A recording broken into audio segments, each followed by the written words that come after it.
Destroyer's on the right, domed on the left.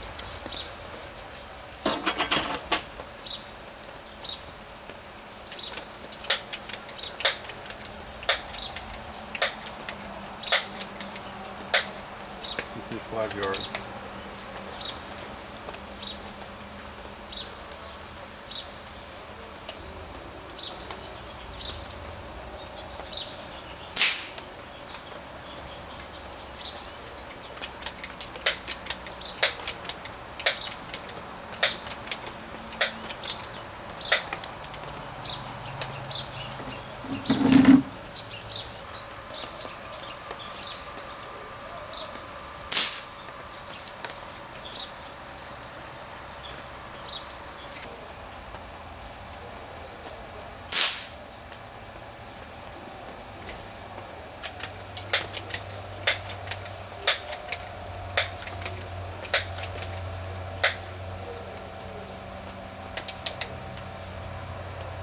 Okay, the dome.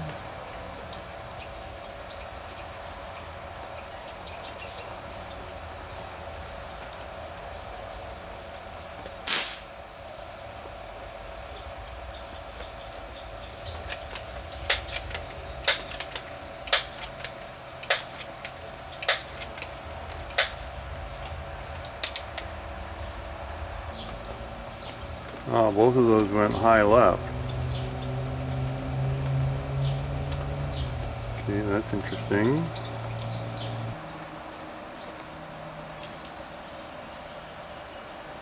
Anyways, center of the target, 25 yards, center of the target on the right hand side of it. I pulled it a little bit into the right 90-degree position on the target. Still impressed compared to the Destroyer, which the drop in the Destroyer at between 20 and 25 yards, dramatic. Oh, it's almost impossible.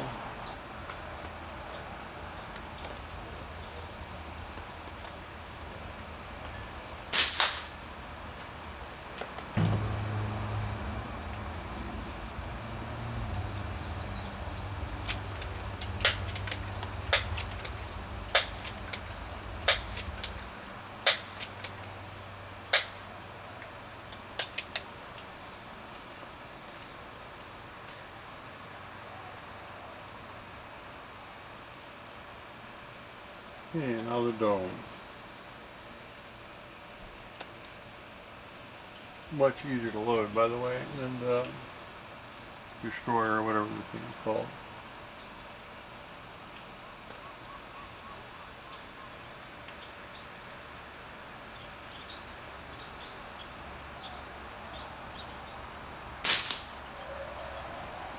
I'm having a little trouble assimilating this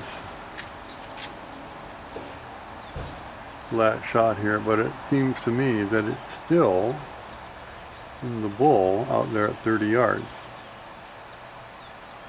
That is damn impressive. Well, let's shut this off for a minute and we'll be back. Okay.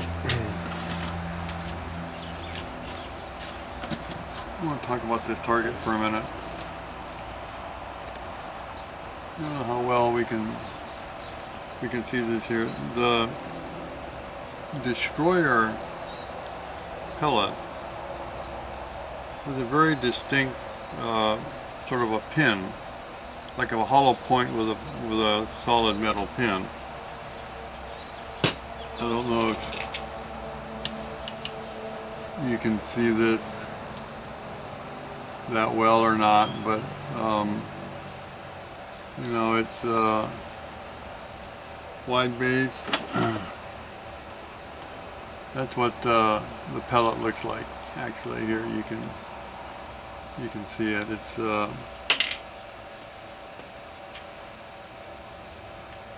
pellet with a wide nose and that little pointed thing. And the little points, you can clearly see them here on the paper, where they hit. You can see that was kind of interesting to me. What was more interesting to me, though, is the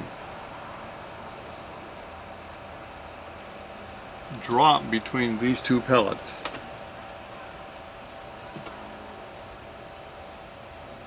This is the dome, and this is shooting here on the blue target. This is with open sight, so I mean, you know, these could be, but it's going to be representative of what's happening. I mean, this is all the same gun, same weight pellet. All that. The only thing difference is the design of the pellet, and it is clear. I don't know what the ballistic coefficient or BC would be of something like this. It doesn't give you any hint here other than the fact that it doesn't look like a very aerodynamic. It looks more like a parachute, but which is going to explain this massive drop beyond about 10 or 15, 20. Actually, out to 20 yards, I'm assuming this is a hunting pellet. These were bought by, I don't want to blame my wife, but you know, you send a woman out to do man's work sometimes. That was my fault for getting these as opposed to another couple of tins of these.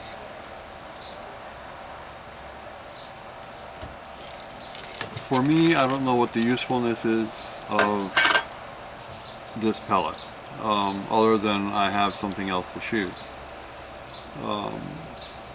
It's not a target pellet by any means, although out to 20 yards, it did a pretty good job. You know, it's just, I got nothing negative to say about the pellet itself. You know, it shot pretty accurately. Remember, the gun that I'm shooting is this thing. And it's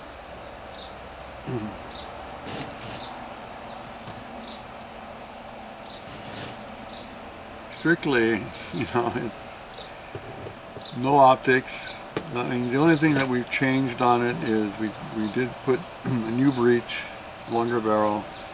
The longer barrel makes a huge difference in accuracy. With a standard Crossman barrel and configuration of this thing,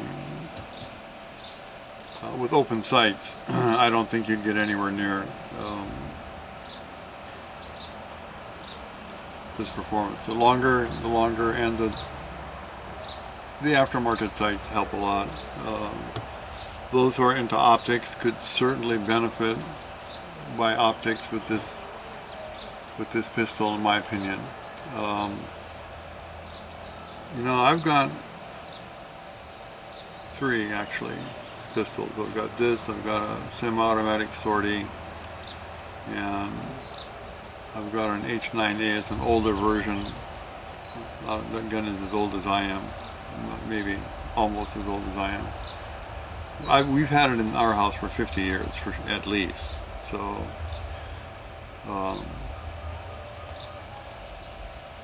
this is about a 1.5 year old gun. But, you know, we've done some changes to it. I've got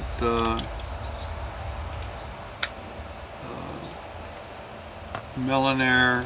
I have one of their improved valve systems in here, and I've got another plunger, I guess you call it, or piston, I guess, in here. We've changed both the piston and the valve.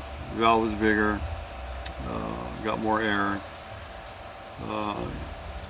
I've gained roughly 50 feet per minute, or per second, velocity with the changes that I made with this gun. I'm happy with that. Along with the longer barrel, it's giving me better performance. Um, but it's not the massive increase of performance that I was sort of led to believe that I would be up in the 600 feet per second range with this thing. And maybe you would be. I mean, people are pumping this thing up to 15, 25 pumps. And maybe that's where they're getting the 700 feet per second from. I shoot mostly at 6 pumps, about 400 feet per second. Um, in that range there, up to 10, which right around 5, 490, 495. If I got some leftover air in here and I pump it up a little bit, might go a little over 500. But it's a 450 foot per second gun basically. And that's not much different than what the factory suggests for this gun. So all this money I went into it. The only thing is that it balances nice, it shoots well, it's accurate. So if it's not, and I can always pump it up to 20 I guess if I needed it, but I don't. So anyway, that's the version for this afternoon.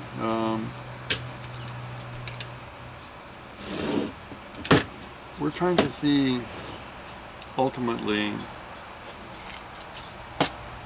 I don't shoot with scopes. I'm an open sight shooter, so I'm trying to find out what gets me to be the most accurate that I can be with this gun. And I'm a hunter, so most of everything that I shoot for ultimately is for hunting. We don't have airgun hunting here in Hawaii, but we do have pistol hunting here in Hawaii. And what you do with this gun is the same thing that you would do with any gun from the standpoint of acquiring the target, sight picture, all of that. So it's a good training aid for anybody, and it's a great training aid for people that are just getting into pistols. I think this is a great way to go to learn that, and the recoil issues, go from a pellet gun. There is recoil, by the way, on this. I've heard from 3 or 4 people, no more recoil, and the fact of the matter is that, yes there is. So, need to be aware, nothing is different, it's just less. But there is recoil, you got to hold the pistol correctly, there's all these same things that you need to do too. Anyway, that's it for this afternoon. I appreciate the opportunity here to go through something else that has been on my mind. We don't hear much about the differences between pellets too often, so that's what drove me to this today, and I'm glad that I did. Alright, I'll